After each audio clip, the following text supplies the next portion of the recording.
In today's Your Healthy Family, not much is known publicly about Bruce Willis's aphasia, but more reports are beginning to leak out. In fact, there's an interesting read in the Los Angeles Times that there have been concerns about his cognitive decline from others working on film sets with him for a couple of years. I spoke with UC Health neurologist Dr. Andrea Manhart to learn more about aphasia.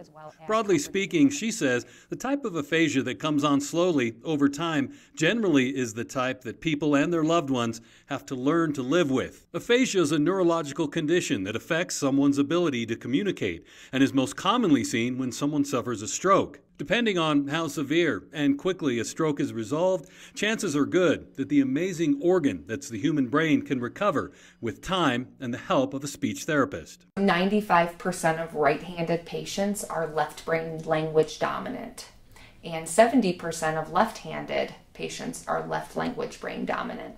So when you do have some type of brain injury, there is a language perspective on both sides of the brain, but typically in most patients it's left-sided.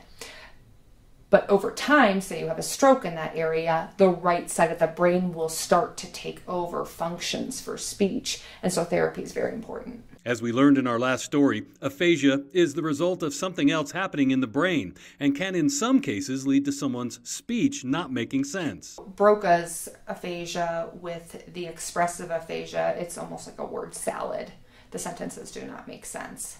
And there are subsets of other types of aphasia where we insert the wrong word into the sentence.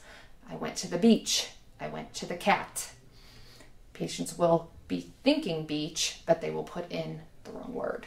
It's such an important reminder that if you or someone else starts to have trouble with their speech, all of a sudden you should be seen by a doctor right away. Remember, the warning signs of a stroke are be fast if you're having trouble with your balance, eyesight, facial drooping or arm weakness, and trouble with speech and confusion. It's time to call 911 because when it comes to a positive outcome from a stroke, time is brain. Also, if those problems with speech are coming on slowly over time, don't ignore it.